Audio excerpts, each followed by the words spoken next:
Okay, welcome. This is our third out of fourth plenary sessions. Jim's is going to be tomorrow morning, right, Jim? Is that right? You got that? Okay, so we welcome you. I asked Antony about his introduction. You know, if you look in the program, it's huge. He said one sentence, and I couldn't do it, so I had AI help me. So we'll see how AI works here. Antony John Kunnan is a globally recognized leader in language testing and assessment. That sounds about right. Known for his influential scholarship on validity, fairness, and ethics. His founding roles in key professional organizations and journals, and his extensive international academic and publishing career. I think that sounds pretty good. Yeah. And we have Cecilia Guanfang Zhao.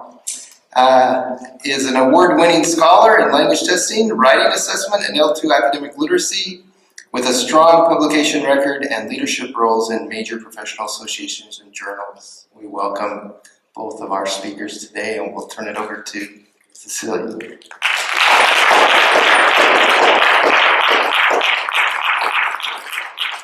Thank you. Good afternoon.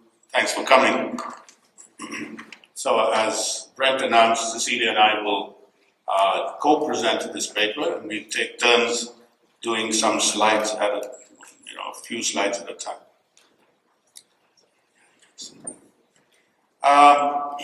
10 years ago, I embarked on a project which resulted in the publication of the Companion to Language Assessment published by Wiley.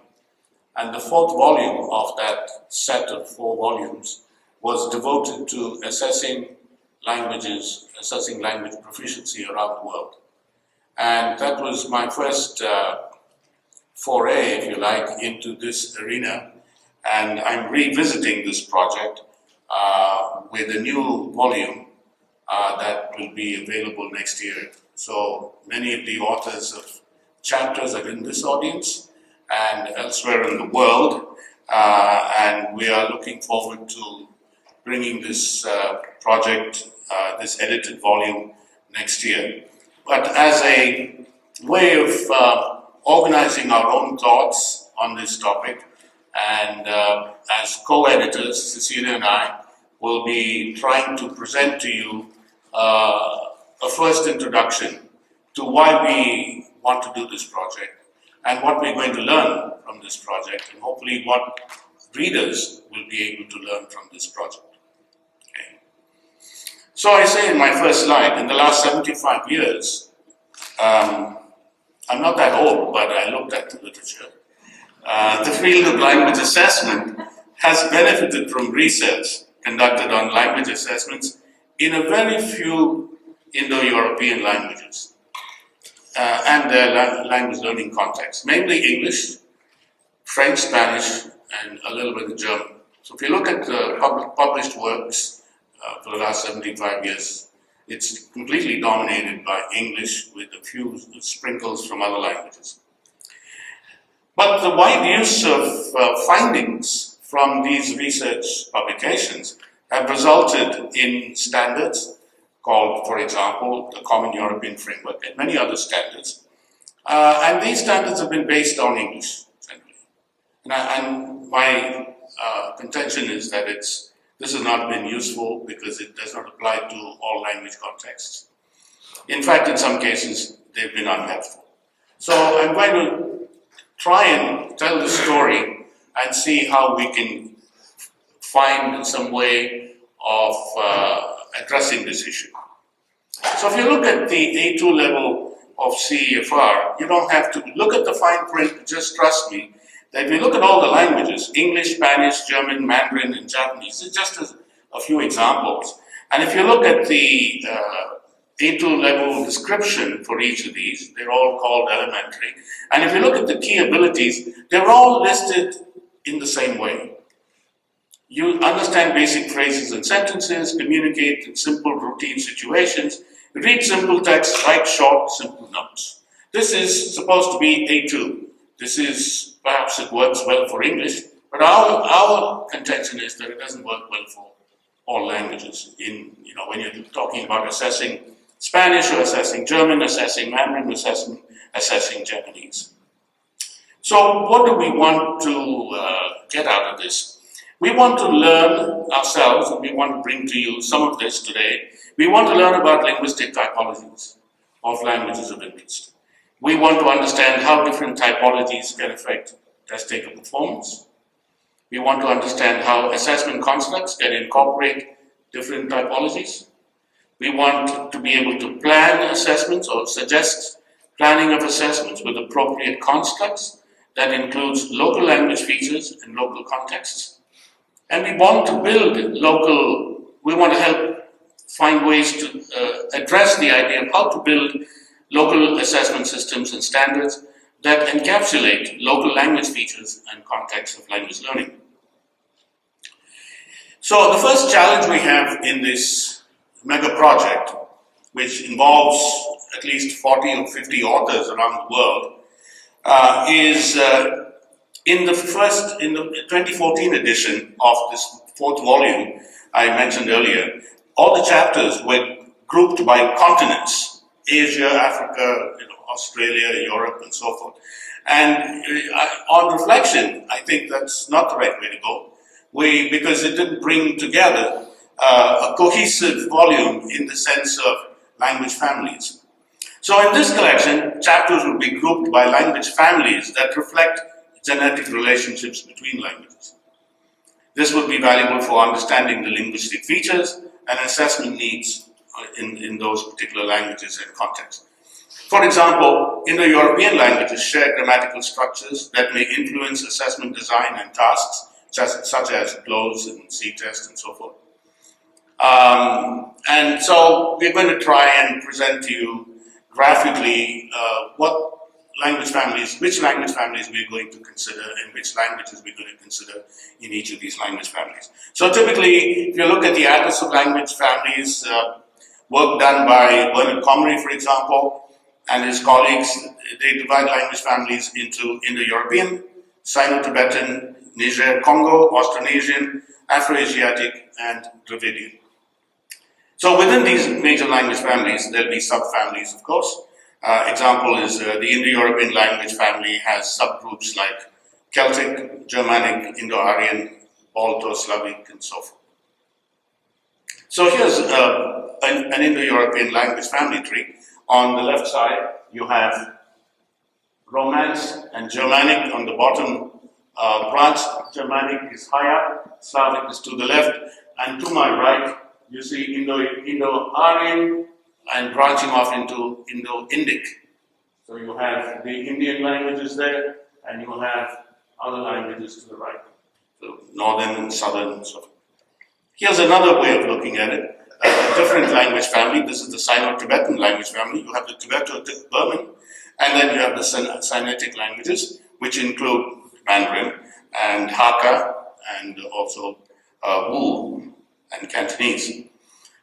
Here's a map which shows basically the same thing, where the Sino-Tibetan languages are used. Generally speaking, the word Chinese applies to the yellow part of the map, and the green part is in green, refers to the Tibetan languages. In the Dravidian family, you have a map of southern India, which has Kannada and Malayalam all the way in the south, and Tamil on the right side, on the east side, and Telugu. So those are the four Dravidian languages, and one of the languages is the language I speak as a first language, so I'll have some examples from there. And from Niger-Congo, you'll have Yoruba and Igbo in the central part in Niger and Congo. In the south, you have Tswana, and in the eastern part, you have Swahili. So these are the other languages we're looking at. So, an understanding of typological differences between language families and between sub-language families we think is important. And we want to look at it in a little more detail. So we look at phonological typology. So we have variation in consonant inventories and variation in vowel inventories, and some languages are tonal languages. So languages which have very small inventories include a language that's spoken in Papua New Guinea, which is only 6 consonants. Rotokas, and in contrast, there are languages both in the Caucasus region which have maybe up to 80 consonants before it went extinct, actually. There are some features of consonants in some languages where some things exist, in some other languages they don't exist. For example, retroflex sounds in Indo-Aryan, in Hindi, and Dravidian language is very common. And click consonants are very common in Koshan languages, like Osa in Southern Africa. And in Native American languages have ejectives and implosives, like Mbappe, the soccer player. Size is also an issue, size of vowel inventories. Classical Arabic has a very small set of vowels. Dialects of German and some languages of Northwestern North America have very large vowel inventories. Types of vowels are also different. Some languages distinguish between nasalized vowels and oral vowels. Vowel length is a common distinction, short vowels, long vowels, and they also qualitative difference. Vowel rounding, front rounding in German and French is a very common feature. There are syntactic typological differences, as is commonly known. SVO, subject, verb, object, English and Spanish, subject, object, verb, verb, subject, object. For example, in these, the dog chased the ball, subject, verb, object. Yo como manzanas, and the French and the Mandarin. So you have different word order. Some more examples: Japanese, Turkish, and Korean, and Classical Arabic, Irish, Hawaiian. Hawaiian is interesting because you have the verb in front, ate I the apple. And there are other complexities as well. So, Cecilia will continue. Okay. So, even though we have Chinese categorized as a SVO language, but we are talking about modern Mandarin Chinese. If we go back to, we don't have to go back, but if we look at the classic Chinese, it's more complex. You can have SVO certainly, but you can also have SOV. In the one sentence, if you look at the second example on the screen, it combines SVO with SOV in the same sentence. So it's like very complex and flexible. But sometimes you probably would say, well, this is classic, who uses it? But we'll get to that, how the considerations of classic Chinese in today's modern Chinese use still relevant and important for our considerations of constructs. There are also phonological typology differences. Languages can be analytic, agglutinative, or fusional languages. In terms of analytic languages, they rely heavily on word order and separate independent words to convey grammatical relationships. Like the Chinese, Mandarin Chinese, Vietnamese, and English rely on these analytical sort of components or language particles to convey grammatical meaning. You have agglutinative language such as Turkish, Hungarian, Japanese, Korean, and Malayalam that actually uses, these are actually adding affixes, right, to change or to present a distinct grammatical meaning as glued and fused into the word. So I think Antony is going to give you a specific example of Malayalam as a Thank you. So, as an example of an agglutinative language, so let's look at this word in Malayalam, vida, which is house. So, in the house is vitale, so it's still shown as one word. Vitende, shown as one word, which is of the house. Vedana is from the house. So all with one word, but particles added or suffixes added to the main root verb. If you see the second set in the bottom, cheyuga, cheyu means to do. Cheyanu is doing. Cheydu is past tense, he did. Cheyan, to do or will do. And cheyuan, the one who does. So in one word with different additions, the meaning is changed. So this is an important aspect of agglutinative languages, which you will see in German and of course in Malayalam, and there are many other languages that have such features. Fusion languages, we won't talk about these much, but here are some examples: Latin, Russian, Spanish, and German. Okay, in terms of semantics, how languages encode meaning, neko o inuko oikaketa, cat, object, dog, subject, chased. So how the meaning is encoded in o and ga, those particles are important. In Mandarin, the same syllable with different tones. Right. So as a tonal language, meaning is also encoded using tones. As here we have an example of ma, ma, ma, ma, with the same syllable, different tone representing different meaning. But if you think that's all, it's not really it. We have the same syllable with the same tone, but write out in a different sort of symbol or characters representing different meaning. Take ma as an example. You have these three Chinese characters pronounced exactly the same, but with different characters. Representing mother in the first, and the second one is just a functional word indicating this is a question mark, well not a question mark, but the question, the word that comes right before the question mark. And then you have a verb indicating wiping away something. So, but if you think that, okay, so same syllables, same tone, but different characters will have different meaning, that's not it. That's not all. We have the same syllable, the same tone, the same character, but also can have different meanings. So if you look at ma, the second one we included as an example of hemp, but in different contexts, it can also be an adjective indicating this sense of numbingness, numb. So all these should be encoded and decoded in the context of language use. At the same time, if we look at the character, so if you think character is the whole thing, right, that's the most important, it's still not the whole character. One character, the same character, can also have different syllables and different tones to indicate different meanings. So it's very, very complex. In this case, you have the same character, pronounced as ma or more, indicating three different meanings of wipe, smear, or a gentle brushing touch on the string when you play the string instruments. So it's very, very complex. And there are also different color terms across different languages, different spatial and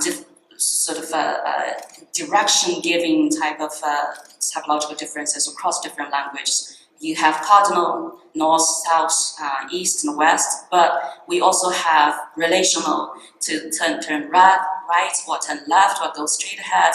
We have geographical references, go upward, uphill, downhill, go to that pine tree, for example, toward that pine tree. So these are all differences across different language systems. And if we go to the writing systems, there is apparently phonographic or alphabetical language systems like English and Spanish and Japanese, but we also have logographic Chinese characters representing and encoding meaning differently. So we've gone through sort of a survey of typological differences across just a few languages that me and Antony are familiar with. There are lots and lots of other languages we didn't cover. What does this all mean to us in language assessments? Right, considerations of these phonological, morphological, semantic typological differences and writing system differences. Well, an example would be thinking about how these different tasks format, item format, would function differently in different languages or in our assessment of different languages. Particularly, for example, in non-agglutinative and agglutinative languages. And how tasks based on tone and meaning would be critical in tonal language, but not so much in non-tonal languages. So Antony has this example of Malayalam versus English close passages to just give you an idea. Thank you. So here's a close passage in English. which I took from like a fifth grade class, which is like a A2 level text, and so I took a long passage, about 30 blanks. I'm only showing you a few here, a few sentences and a few blanks, and I used the 7th word deletion, and I've got those blanks. Okay, and then I translated this into Malayalam, so I have the identical translation with 7th word deletion. And here are the answers in English and in Malayalam. To begin with, for exact word deletions, every 7th word, there are 18 blanks in English. In Malayalam, there are only 9 because of agglutination. Okay, so in English you have life, sannyasi, in, did, not, the, into, her, have, all of those words. And there are 3 nouns and 2 prepositions, 2 main verbs, 2 auxiliary verbs, 1 article, and so on and so forth. But in Malayalam, you don't have simple things like that. You have the rising sun plus accusative case plus noun plus, or you have meditative power plus instrumental case plus noun, child plus plural plus negation, copula and aspect. All of these are fused together. That's what agglutinative language means.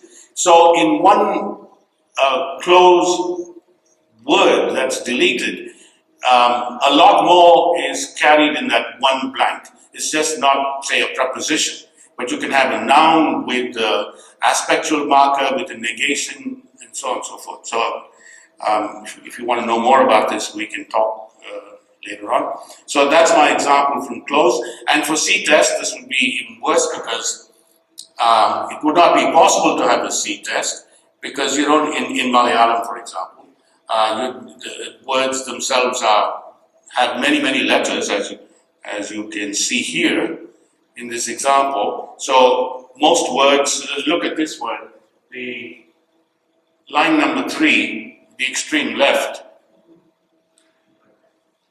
Prabhasanantaram. So that's a very long word in writing in Malayalam. So a C-test which cuts it off in half will not give you any clue as to what should follow, because it could be a negation, it could be present tense, it could be past tense. There are many possibilities, even with beyond the sentence context. Okay, so I'll leave it there. We go to tone. So I guess the importance of tone and Chinese characters is best illustrated in this 96-word short story created by Zhao, who, by the way, was a UC Berkeley linguistics professor back then. So he created this in 1930, when back there in China there was a push for complete Romanization of the Chinese language, the eradication of Chinese characters. Why? Because it's so difficult, even for its own people, and therefore there are many people who are illiterate, and that's not good for the development of the country. So they were thinking about, let's just Romanize this, completely read out this complex character writing. So a lot of the leadership, as well as the leading scholars in China support this, and they are actually pushing it forward. So what Zhao Yuanren did here, he didn't say anything, but he wrote this 96-piece of short story, sent it back to China, and when the leadership got this, they shut up. They completely, forget about this plan. It's not going to work. So this single syllable, he used a single syllable to create a story.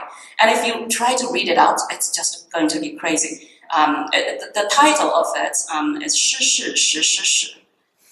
If you look at the Chinese characters, they make perfect sense. I had a sort of a translation here, a literal translation, the line-eating history of Mr. Shi. And it's the same symbol. And if you go on to the rest of the story, the first sentence I had a literal translation. Each word is corresponding to, each Chinese character corresponds to each word in English. So you have a poet, a gentleman poet, Mr. Shi, who lived in the stone den, who's very much fond of lines and swearing to eat 10 of them.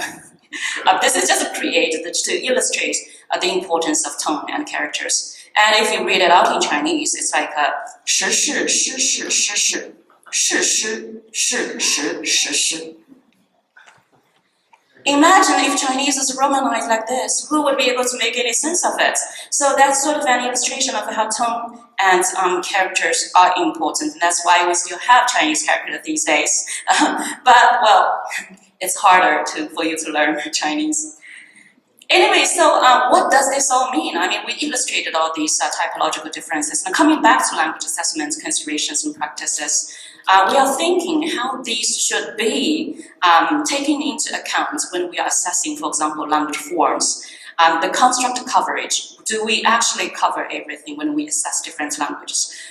You probably would think, well, fine, you can cover, the relevant ones when you assess that specific language. But when I worked for Charlie in second language testing many, many years ago, we worked on this item writing for MLAT, the Modern Language Aptitude Test. Back then, I started to wonder, does this work if you really want to identify talents, for example, for those who can acquire a tonal language in a really easy and efficient way? Does this MLAT test result work? If you look at the 5 sections on MLAT, the second and third section looks at phonetic scripts, i.e. asking, this is too small, you wouldn't be able to read, asking test takers to match phonetic symbols with the corresponding sounds, and asking them to identify word based on the partial spelling. So you already know, right? It's impossible. 1, it's insufficient to capture the aptitude in acquiring a tonal language because it's not considered at all. 2, the spelling cues, it wouldn't be able to be applicable to testing language with a logographic writing system. And of course, we also consider, say, task and item design issues. Antony already illustrated how closed tasks, right, could function totally different for agglutinative versus non-agglutinative language. And certainly C-task wouldn't work for Malayalam, even though it's still an alphabetic language, but never would work for logographic language like Chinese, because you can't take half of the word and ask them to make sense of what that is. I'm also thinking about these days we are relying on a lot for developing a lot of automated tools, computational tools for automated assessments.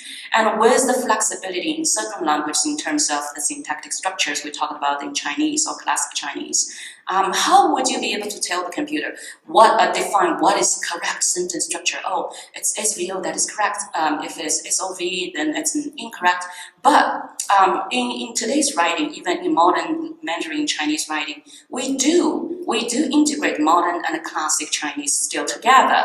You would think this is obsolete or old time, but it's present in formal writing, even in pop music lyrics, and in C-drama. So if you couldn't understand these classics, you can't really enjoy music, you can't really appreciate sort of these drama, not to mention like more formal type of literary appreciations or formal writings. In addition to assessment consideration of these typological differences in our assessment of forms, we also would want to revisit the impact on assessment standard setting as well as proficiency level descriptors. You've taken a look at the A2 level, CEFR A2 level descriptions. And for English and Mandarin Chinese, it's exactly the same. Understand basic phrases and sentences, read simple text, and write short and simple notes. I mean, for Chinese, Mandarin Chinese, does this really work? Is it really elementary A2 at the same level? Chinese, as a logographic writing, comes with a logographic writing system. The literacy part is so different. The reading and writing part is so different from speaking and listening. You can have heritage speakers of Chinese here in the US communicating, listening and speaking with no problem. But when it comes to reading and writing, no way. So read, understand basic phrases and sentences with being able to write simple sentences together as the indicators of A2 level, that would not work. So we are hoping that these standard settings should not be just blindly following this English-centric way of categorizing what is the preliminary elementary level, what is intermediate level. We need to get into more considerations of typological differences. And Antony will start to talk about another challenge that we encountered. Yeah. The second challenge we want to talk about is contextual diversity. Now, we know that language is not taught or learned in isolation. It's within society.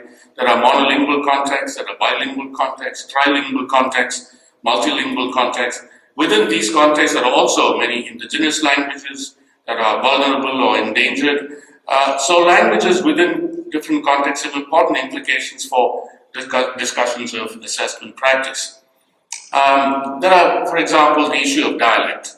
There are dialectal differences in many languages. English is a good example. American English, British English, you have color, the spelling difference. You have vocabulary difference like soda and pop and coke in different parts of the country. You have football in the US and soccer in the rest of the world. You have chips and crisps and, chips and French fries, all those kinds of dialectal differences. You have variations in syntactic use, double modals in the South. I might, could, go is a possibility. You have needs washed in Pittsburgh or Ohio. These are considered, maybe standard English in those parts. The car needs to be washed, or the car needs washing, could be the car needs washed. In British English, it's popular to say the team are playing well, instead of the team is playing well. On accident, by accident, lots and lots of examples. So dialectal differences in a language, or between parts, regional differences, or caste differences, or mountain versus valleys, those kinds of differences, regional differences exist, and that's something to be aware of when designing tasks. There's also the issue of diglossia, which is very, very critical in some languages. One language is Tamil. I think diglossia is also a very critical feature in German. High German and Low German, similar to High Tamil and Low Tamil. And High Tamil is used for official documents and writing in news broadcasts and formal speeches. It follows very strict grammatical order, but spoken language is more informal conversations, informal settings, and there's also regional variation. Once again, grammatical, vocabulary, pronunciation differences. Here's an example. The word road in the High Tamil is Salai, and in the Low Tamil it's road, borrowed from English. Telephone is Toleipesi and phone. And television is Toleikachi and TV Potti in Low Tamil or low variety. And Asriyar in the High Tamil, teacher in the Low Tamil. Now this has implications for task development and task scoring.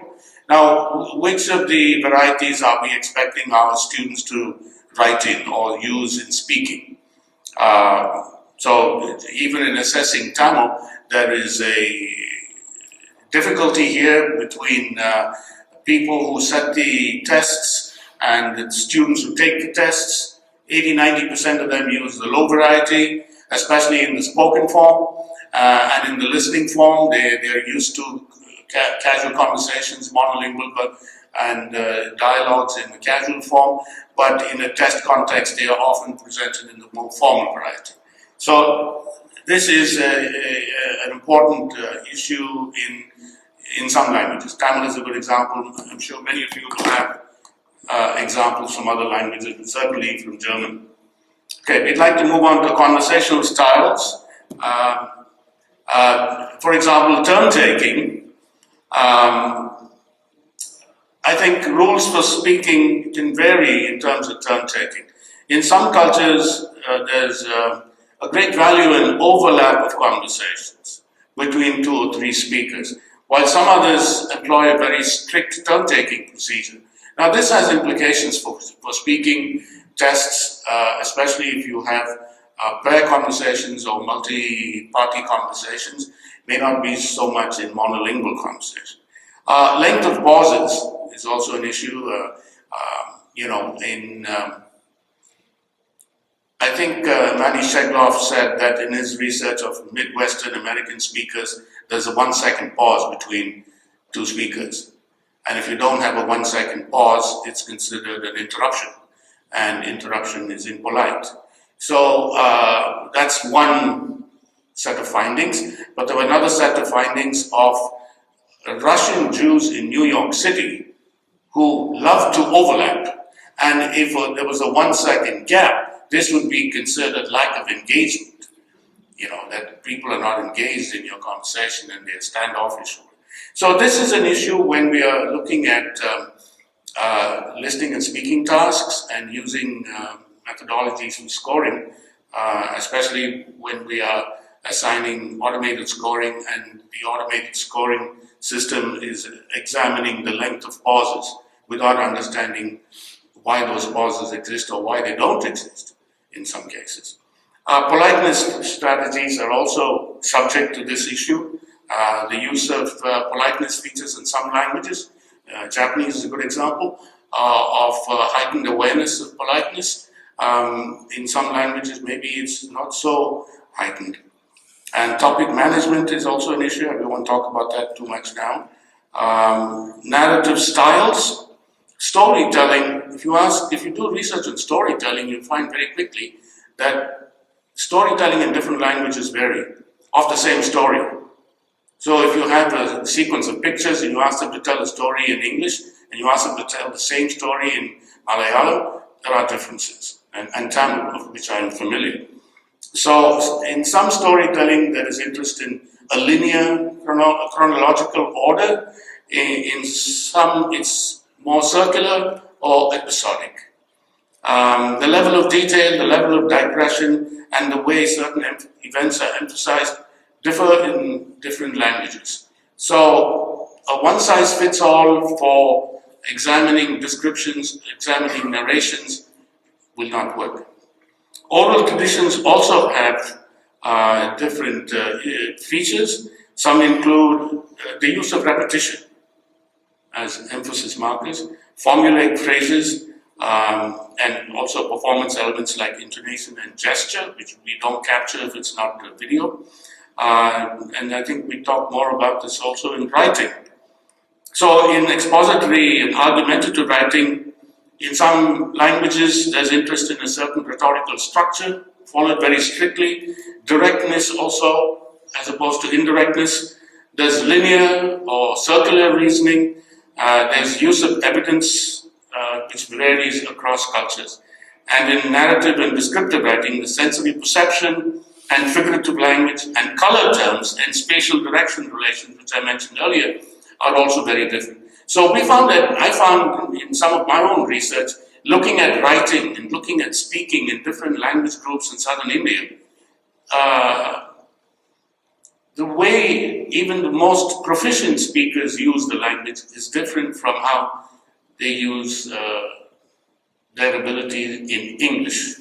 So when we look at a framework of reference for task description, level descriptors, and scoring criteria, we cannot have a one-size-fits-all, especially borrowed from English. Okay, so we've covered a few of our considerations of context and how that would affect our language assessment practice. We're thinking about context in terms of, initially, of course, you see how the dialectical differences highlights, this is UK English, this is US English, this is the Chinese way of saying things or narrating.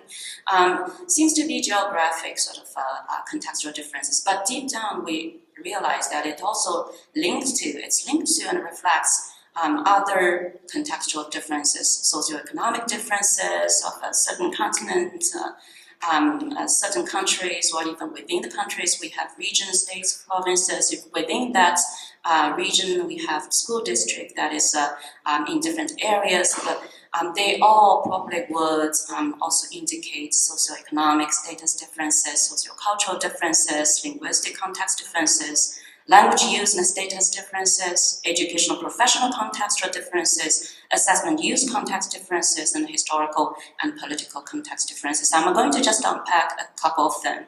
Many of our discussions earlier seems to be representative of the socio-cultural differences, right, in different contexts. We talked about the direct versus indirect culture.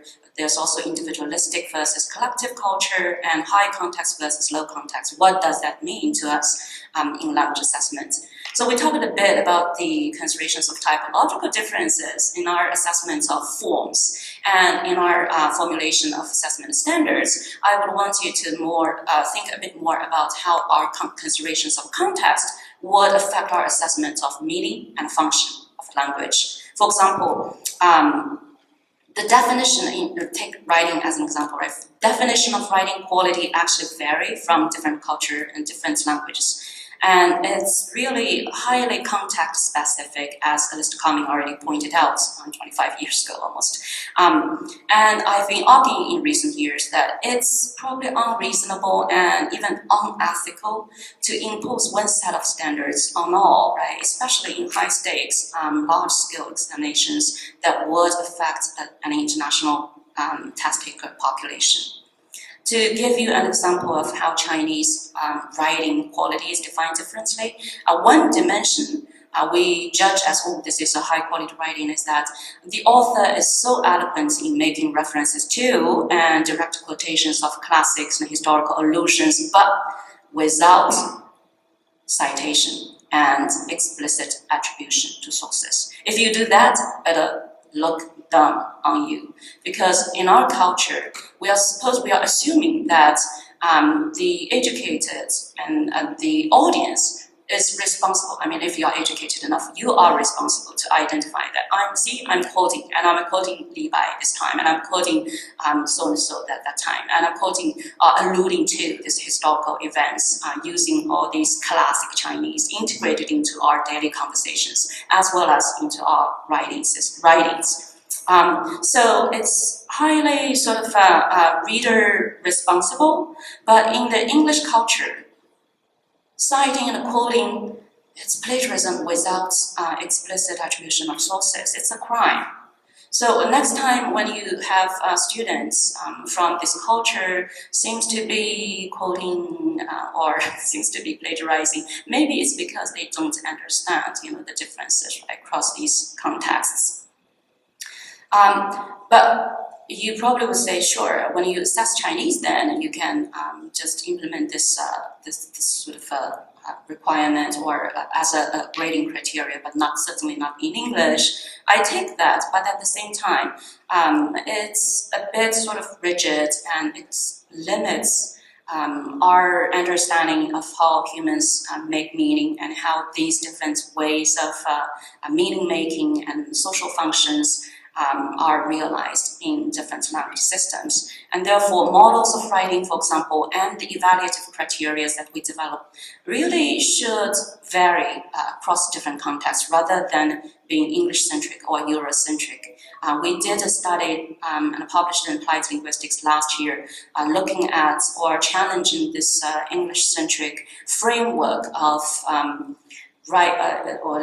voice and identity construction systems in writing.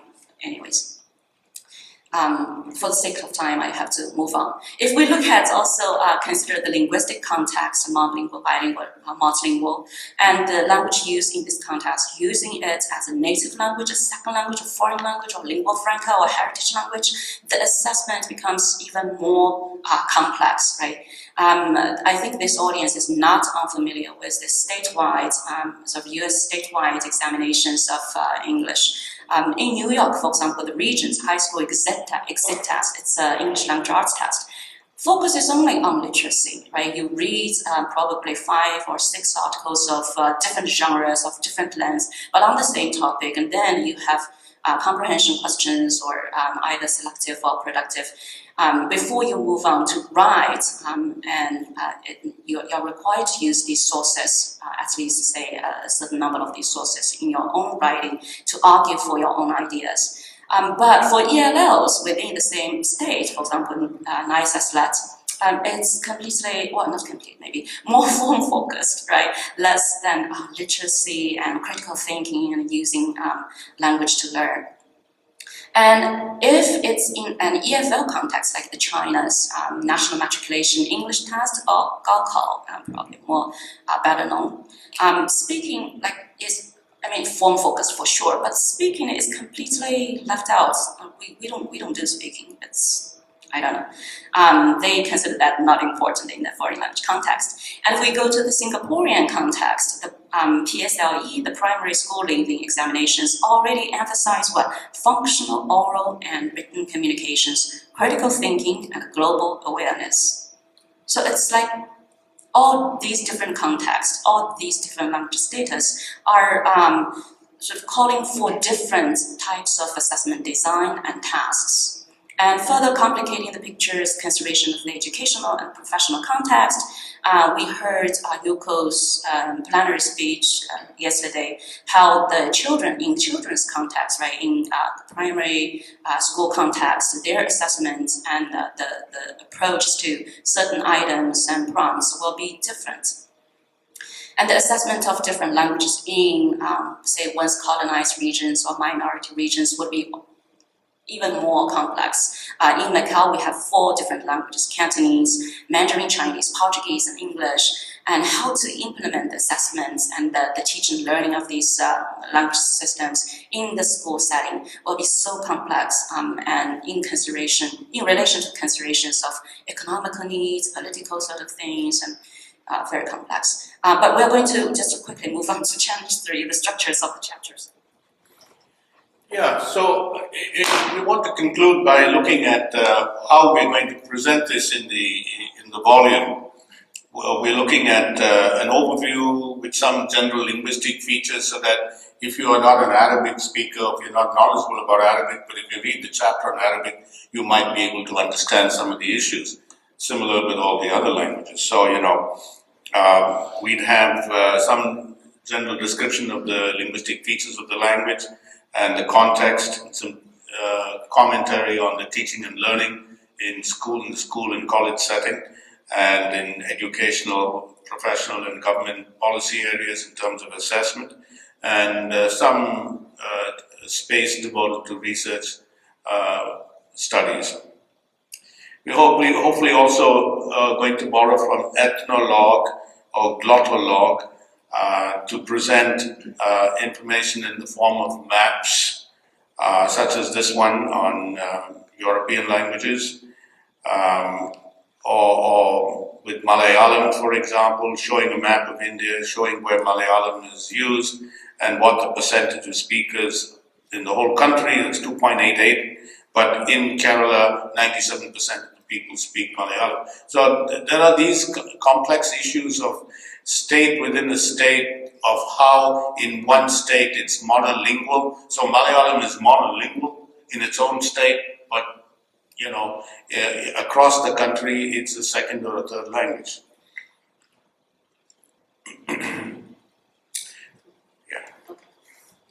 Okay.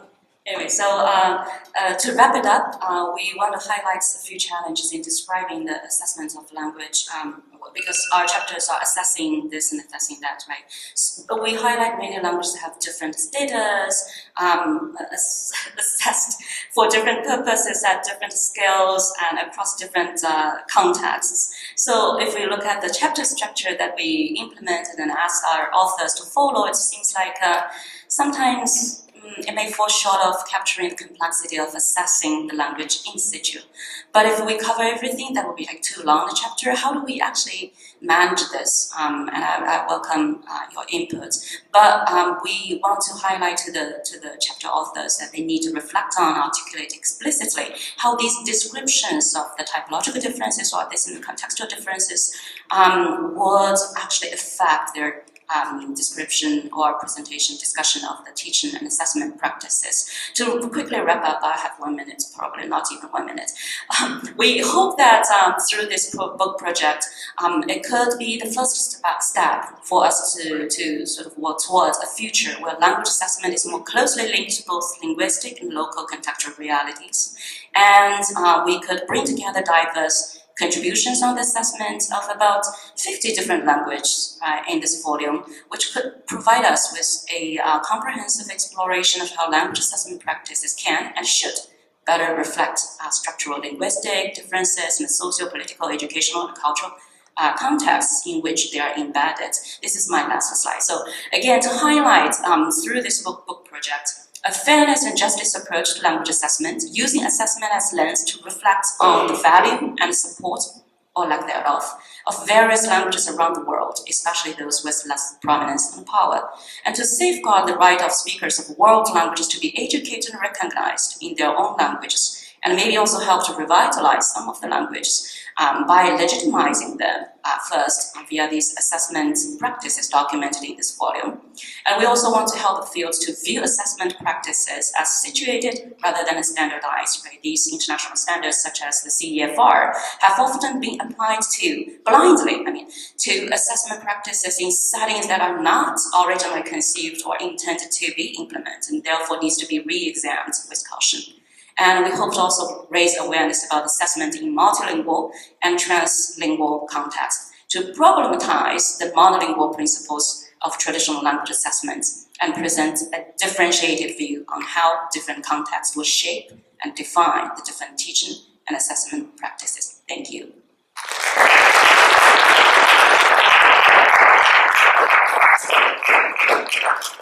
Thank you very much. And I just want to add that we'd be very grateful if any of you would like to write a chapter on a particular language or to review chapters that are already commissioned. Thank you. We're happy to have a discussion. Any questions?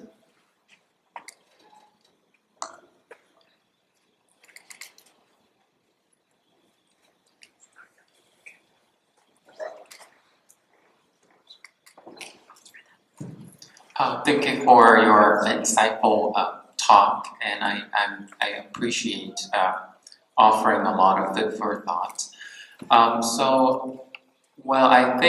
Overall, I think your talk is, for me at least, it gives some implications about how to extend the coverage of the construct of language assessment, especially in consideration of intercultural competence. So you talked a lot about the contextual diversity and also linguistic varieties.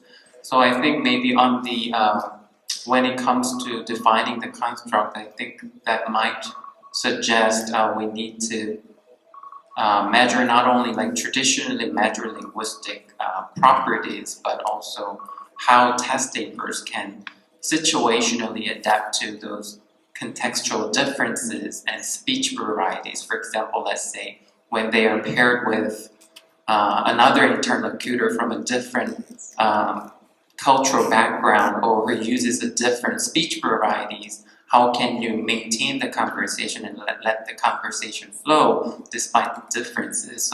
But I think this is a very fuzzy kind of construct to measure. So I would like to hear more practical kind of implications from either of you.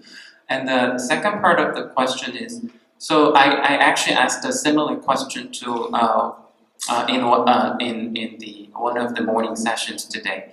So I think it's a very good idea to accommodate all these contextual linguistic variety, but for the sake of practicality, we need to draw a line to make a decision about the appropriateness, let's say. So connecting to your talk, you mentioned several grammatical varieties as they need to be washed, need washing, need washed.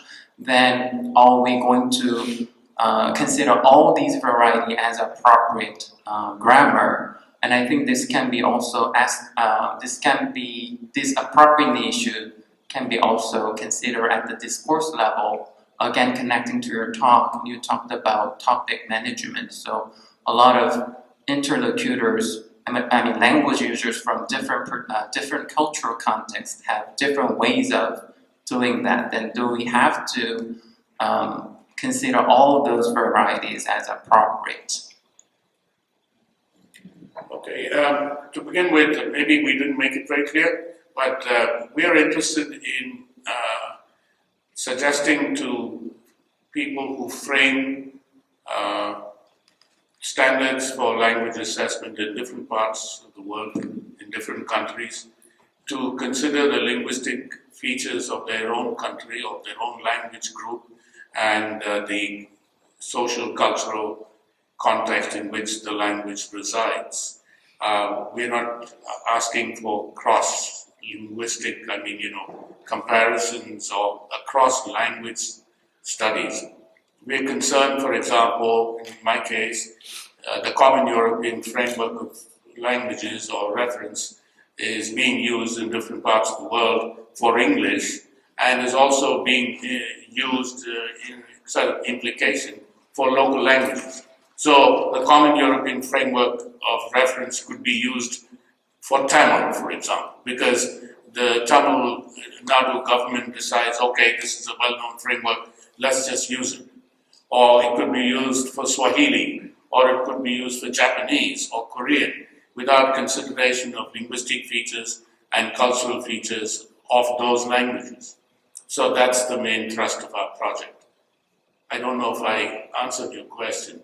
That's what it is. So similarly, with task construction and expectations of performance and scoring of tasks, we would like the linguistic features and the local context features to be prominently, available for the task development and the task scoring, from the local context, rather than relying on, say, CFR. I'm just using the word CFR as an example. It could be any language standard, any globalized, so-called neutral language standard that's available out there.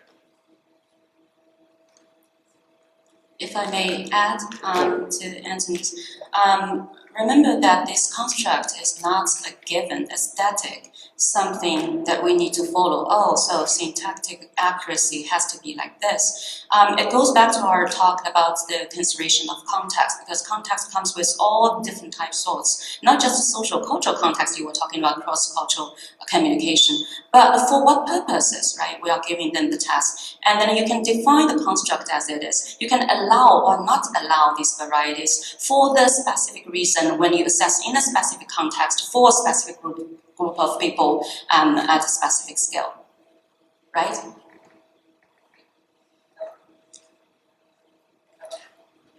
Do I understand correctly, you're arguing that for different tests of various languages in different contexts, the construct definitions might vary, the TLU domains and the TLU domain tasks to which you want to generalize, you're saying may vary, but is it a given that you need to have explicit construct definitions and test specifications and things like assessment use arguments or validity arguments and technical things like reliability and such? Yes, I think it should be locally done. It should not be globally done using global whatever standards they are. Oh, you mean like a global code of ethics or? No, I'm talking about global language models for linguistic features and contextual features. Right, so you're saying, so you might redefine syntactic accuracy or something? Yes. Because what is syntactic accuracy in a agglutinative language is different from a non-agglutinative language, different in a tonal language as opposed to a non-tonal language. These are not typically part of the specifications in most language frameworks. So that's what we are hoping that this project will highlight and bring forward. Okay, I'm sorry, we're going to have to end it here because it is 3:30 almost, and we've got to start our next session. Do you have a question? Yes. Thank you.